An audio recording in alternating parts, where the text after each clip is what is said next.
Audiolibros en 15 minutos.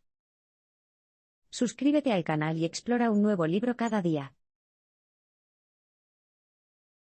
La educación formal está determinada por las necesidades de la industria. ¿Te has preguntado alguna vez cómo se desarrollaron las escuelas modernas por primera vez? Bueno, ciertamente no se originaron como un medio para fomentar la personalidad, la creatividad y los talentos únicos de los estudiantes individuales. Más bien, la educación convencional era el resultado de la necesidad de ofrecer conocimientos altamente estandarizados a los jóvenes para que pudieran trabajar en las fábricas. Las escuelas modernas surgieron a lo largo de la Revolución Industrial en los siglos XVIII y XIX. Antes de este período de la historia, solo los privilegiados recibían educación formal. Sin embargo, esto cambió a medida que surgieron nuevas industrias, que exigían que los trabajadores tuvieran algunas habilidades básicas, como la capacidad de leer, hacer cálculos matemáticos simples y comprender información técnica. Por lo tanto, los gobiernos occidentales comenzaron a organizar la educación de masas con un objetivo principal: producir mano de obra útil para las fábricas. Y, dado que la producción industrial se basa en la conformidad, el cumplimiento y los procesos lineales, la educación también se basó en estas necesidades. De hecho, las propias escuelas se diseñaron más o menos como fábricas. Si nos remontamos al presente, esta tradición sigue viva y coleando con el movimiento de normalización, que se esfuerza por hacer que la fuerza laboral del país sea competitiva a nivel internacional al hacer que la educación cumpla con pautas y estándares firmes. Al mismo tiempo, se da preferencia a las materias STEM de ciencia, tecnología, ingeniería y matemáticas, independientemente de las fortalezas e intereses del estudiante. Pero, ¿dónde se originó el movimiento de normalización? Ya había comenzado en la década de 1980, pero cobró protagonismo en el año 2000, cuando varios países occidentales como Estados Unidos, el Reino Unido y Alemania obtuvieron malos resultados en la primera prueba PISA o Programa de Evaluación Internacional de Estudiantes. Sorprendidos por sus malos resultados, los países buscaron formas de mejorar el rendimiento de sus estudiantes. Sin embargo, en lugar de atender las necesidades individuales de los estudiantes, volvieron a planificar la educación como una fábrica eficiente, estableciendo exactamente lo que los estudiantes de un grado determinado deberían aprender y cómo deberían aprenderlo, al mismo tiempo que evaluaban su progreso mediante pruebas. Esto significaba que para el 9º grado, por ejemplo, todos los estudiantes necesitarían saber álgebra básica, y tener que demostrar su capacidad realizando un examen nacional. Una educación demasiado estandarizada es muy problemática.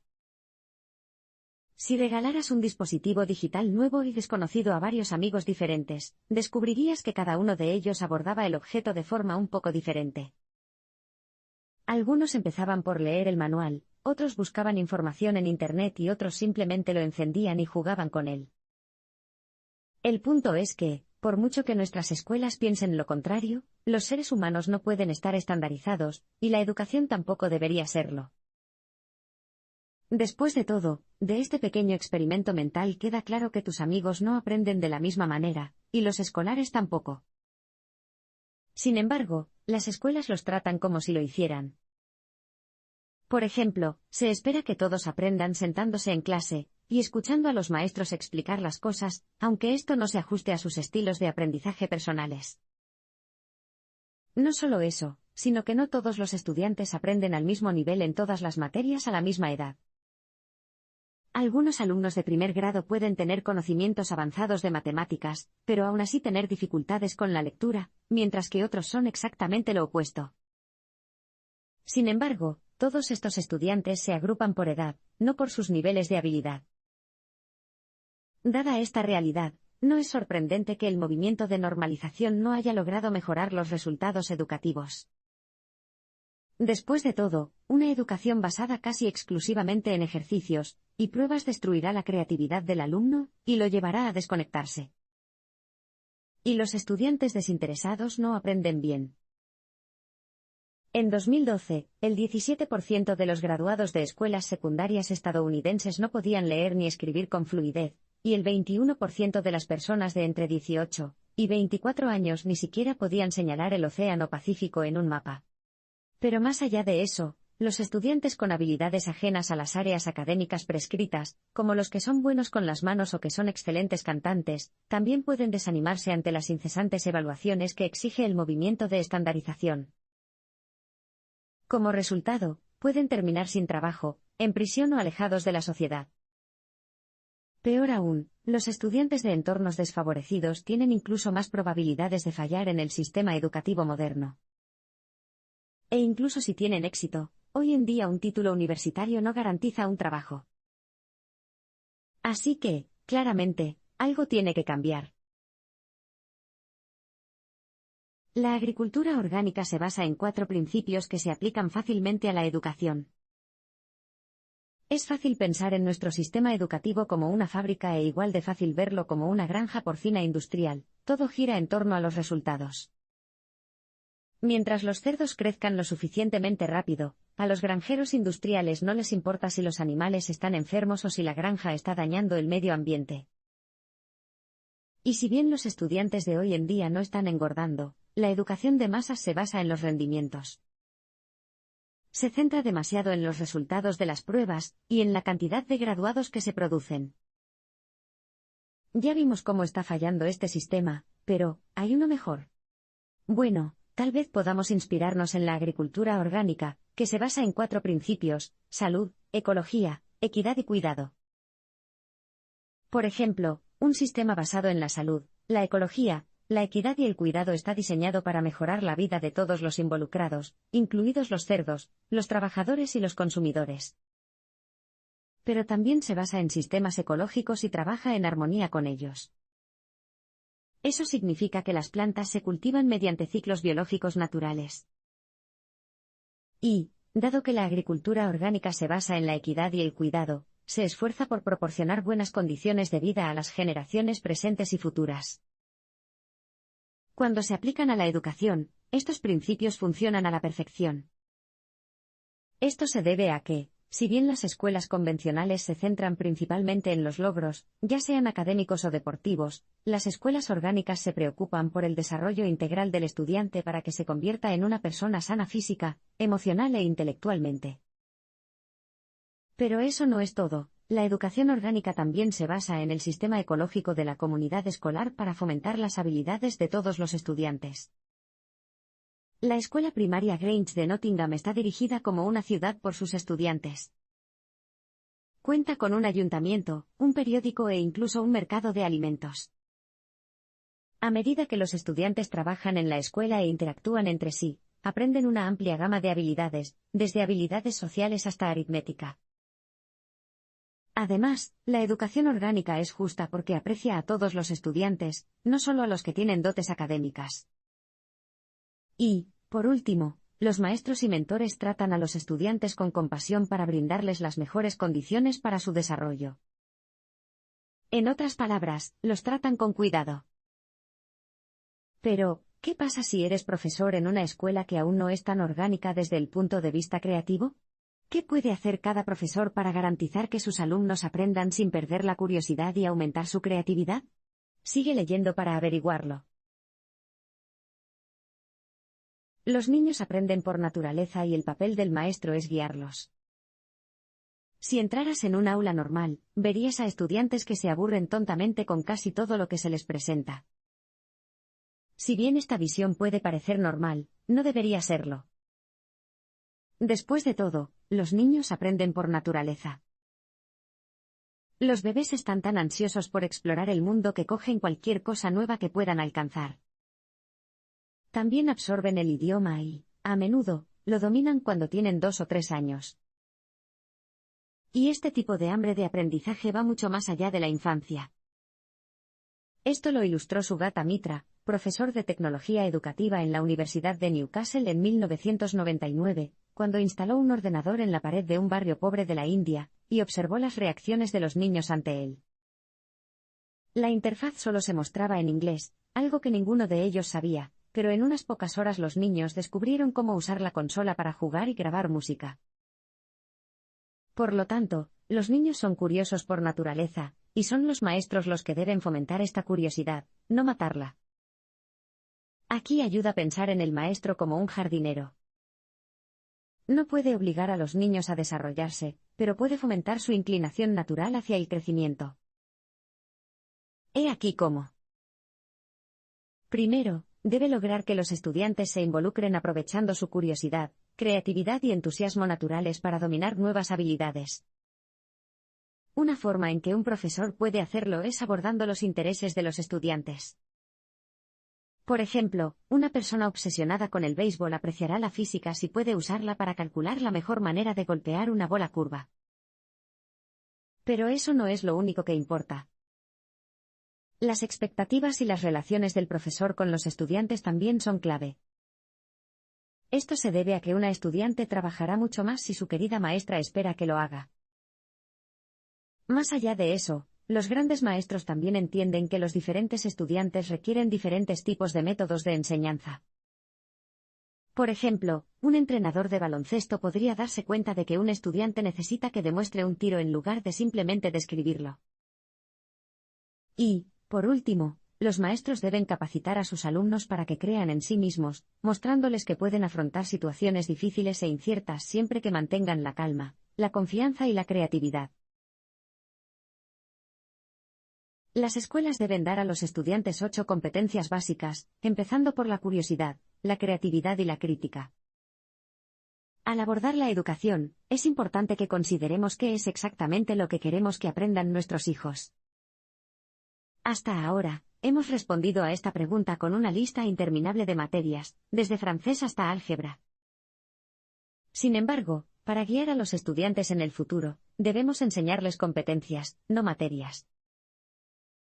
Esto se debe a que el futuro es incierto, y no hay forma de saber si las materias que enseñamos a los estudiantes hoy les ayudarán en el mundo real mañana. Por lo tanto, una mejor estrategia es enseñarles habilidades que les permitan aprender lo que necesitan, mientras se enfrentan a cualquier situación social o económica que puedan encontrar. Esto es simple y solo requiere que las escuelas enseñen a los estudiantes 8 competencias básicas, también conocidas como las 8C. La primera es la curiosidad, que ya sabemos que los niños tienen mucha. Aquí, el trabajo de la escuela consiste en desarrollar la curiosidad natural de los niños alentándolos a prestar atención al mundo, y a hacer preguntas sobre lo que encuentran. También es necesario que las escuelas fomenten la creatividad o la capacidad de generar nuevas ideas y ponerlas en práctica. Después de todo, desde la invención del lenguaje escrito hasta el auge de Internet, la creatividad ha sido fundamental para todo progreso cultural. Y, en el futuro, solo cobrará más importancia cuando los estudiantes de hoy se enfrenten a problemas cada vez más complejos que solo podrán resolver de forma creativa. La tercera competencia se refiere a la omnipresente sobrecarga de información a la que nos enfrentamos hoy en día, que exige la capacidad de discernir los hechos de las opiniones y la información relevante del ruido irrelevante. Por lo tanto, es esencial enseñar a los estudiantes la crítica o el deseo de cuestionar los datos que observan y sacar sus propias conclusiones. Las 5 competencias finales ayudan a los estudiantes a convertirse en mejores miembros del equipo y ciudadanos. Esperamos y merecemos mucho de nuestras escuelas. Entonces, ¿cómo podemos asegurarnos de obtenerlo? Bueno, la educación cumple 4 funciones principales. En primer lugar, se supone que beneficiará a los estudiantes personalmente al ayudarlos a desarrollar sus talentos individuales. En segundo lugar, su objetivo es impulsar la economía mediante la generación de nuevos trabajadores innovadores y bien calificados. En tercer lugar, debería ayudar a los jóvenes a entender su cultura y apreciar la de los demás. Y, por último, las escuelas también tienen la tarea de formar ciudadanos compasivos y comprometidos con la política. Sin embargo, nuestros alumnos no podrán cumplir estas funciones sin competencias adicionales. Aquí es donde entra en juego la capacidad de comunicarse. Después de todo, la capacidad de expresarse es clave, y va mucho más allá de las habilidades de escritura. También incluye la capacidad de hablar con claridad y confianza en público y transmitir información a través de cosas como el arte y la música. Más allá de eso, los estudiantes también necesitan la capacidad de colaborar, no simplemente competir. Es por eso que las buenas escuelas hacen que los estudiantes trabajen en proyectos de equipo en los que aprenden a organizarse, comprometerse y resolver conflictos en grupo. Otra competencia esencial para enseñar a los estudiantes es la compasión, o la capacidad de sentir empatía por los sentimientos de los demás. Esto se debe a que un niño empático no intimidará a los demás, ya que sabe lo terrible que es ser acosado, y no querría sentir ese dolor él mismo.